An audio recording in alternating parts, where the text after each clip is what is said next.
Kelly Hearsey works for Super Recognisers International Limited and helps police departments spot faces from CCTV footage. And Super Recogniser Kelly Hearsey joins us from London this morning. Kelly, thanks so much for chatting to us. How do you find out you have this kind of superpower? Yeah, it was a stroke of luck how I found out, actually. I was reading a fantastic crime novel by Peter James, and in the story, the detective gets a super recogniser in to help them solve a crime. So I looked up the term super recogniser, so I thought I was okay at recognising faces. And I did an online test, which took me on an amazing journey. It turns out I'm actually really good at recognising faces, that I am a super recogniser, and now I have a new career. It is just amazing. So you find out you've got this incredible gift, and then you find out that it's an actual profession all at the same time. What do you do then? Do you pick up the phone to Scotland Yard and say, hey, you better hire me? What happens? Well, it was cool, actually. It was a bit different to that. I actually worked for the first ever civilian super recogniser unit. So we're Super Recognisers International. We are a private company run by an ex-DCI from Scotland Yard called Mike Neville, and he retired from Scotland Yard and set up Super Recognisers International. So we recruit civilian super recognisers to our team. Oh my God. We do have some ex-police officers on there too.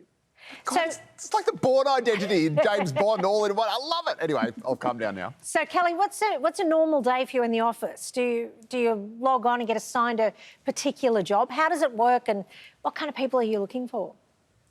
Yeah, well, we will be contacted from various clients, police forces, private investigators or private security teams will contact us. So my boss, Mike, or I will get the work in, and I will collect a team together. I'll assign a team and we'll go out on covert operations. So we might be looking for pickpockets at an arena gig. So if that's the case, I'll put a super recogniser on each entrance to the arena. And we can be given a mugshot, and we will be able to go into, say, a crowd of 40,000 people, and we'll be able to find them. Wow. I imagine a huge amount of your work is also combing through CCTV footage. What is the sort of scale of that, and how good are you? Like, how many hours of footage would you watch? How many hundreds or thousands of faces would you have to comb through? And how often would you be able to pick the person you're looking for? Yeah, it can be very laborious. There's some great software that gives us a hand with that. But we're very accurate, and we will, if we have to look through hours of CCTV, we will. But we can be given some footage of a person who's been brought into custody, let's say. So maybe they have the suspect already. So I'll have a look at what they have of the suspect. So maybe a mugshot, maybe some video of them. And then that will be in my mind, that will imprint on my mind, and I can then go into CCTV. And it's if there's thousands of people walking along a street and I'm looking for a specific face, the rest of the other faces all kind of become irrelevant. And if that one person walks past the camera, I'll spot them. Wow. I can imagine masks are going to throw a bit of a fly into the ointment for you with COVID-19. Well, there's scientific research that's been done with super recognisers to show that it's been done where they've used a balaclava to cover somebody's face. So all you can see are the eyes and nose. And super recognisers, whilst they're slightly more impaired, obviously, with that, the results were still way higher than with the controls that were used with them. So, and there's been some quite well-known arrests made where a super recogniser in the Met Police has caught somebody just from their eyes. They knew the guy, they'd arrested him previously. Wow. And just from seeing his eyes, they were able to get him. So we're not concerned about masks because we almost see the shape of the head. We can tell someone just by their jawline or a partial part of their face. We don't need to see the full faces. So actually, we're not really that deterred by the mask. We think we're going to be fine. Wow. You mentioned technology before, and obviously there's been an explosion in facial recognition technology. How does that compare to what you do? Are there things, is it going to put you out of business, or are there things that only the human eye from someone like you can detect that computers simply can't pick up on?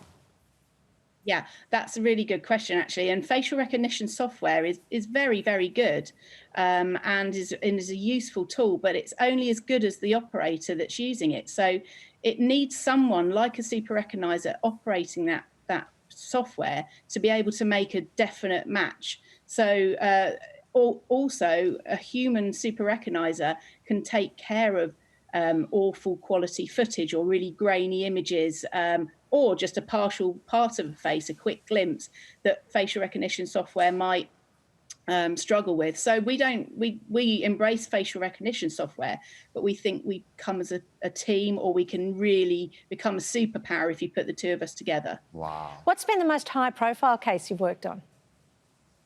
Well, I've done a few quite high-profile murder inquiries and investigations over here in the UK, but I think the most famous international case that I worked on was the Jamal Khashoggi case, who was the Saudi journalist who went into the consulate in Istanbul and was murdered.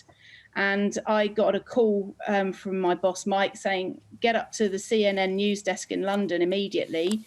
They need you up there. So I was on the news desk. There was intelligence coming through from Istanbul with videos, some still images of suspects that they wanted me to say, are these guys linked? Can you tell if the suspects we have here are the people we think they might be connected to this case? So it was a kind of fast-moving, exciting operation that I did, where I was having to give them reports being translated through to Turkish and Arabic, all in the space of a few hours in the middle of the night. So that was probably the best known case we worked on. So you were able to link them to each other by going through all this footage and seeing whether they'd sort of been connected to each other prior to this guy who was a Saudi dissident who became a journo for the Washington Post and then got murdered. That's right. And, oh my God, that is like spy stuff. That's amazing. It was actually quite good, because we managed to, when I was there, they were asking me if I thought these several of these people were the ones there in Istanbul, and I was able to say clearly, no, they are not the people. So it's as important to be able to rule people out as it is to get positive ID. You know, so I know in a split second whether it's the person I'm looking for or it's not. But then it's up to me to really drill down and give a very detailed report as to why I believe that, because it's no good just saying, yeah, it's him or it's not him. I've got to be able to prove that. So I do statements for the police and that sort of thing to all reports for private clients as well, yeah. Kelly, you've got a little test for us and for the people at home. We have to look at a face for 5 seconds and then pick them out of a lineup. Is that right? That's right. So, yeah. So if we can see the first face, see how you get on. Okay. Yep. So you've got 5 seconds. Take this guy's face in. Oh, you changed his hair. Is he number 3? I think number 1. Okay, so the correct one is 9. Not even close. Should we try another one? Yeah, Let's do another one. Yeah. Determined to get one. I was pretty close. 3, 9, whatever.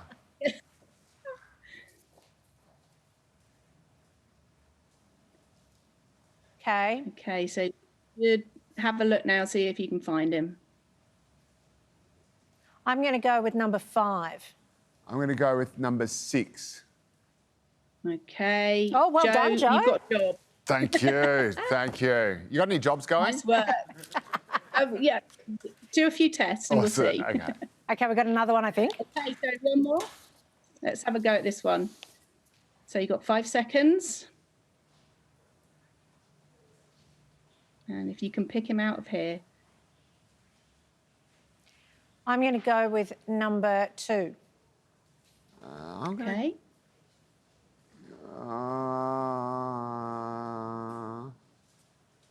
Anytime, Joe. Come on. I'm going to go with number... yeah, maybe it is... No, I don't think... I'm going to go with number 8. Okay, let's find out. Not present. Oh, Yeah. now you're tricking us.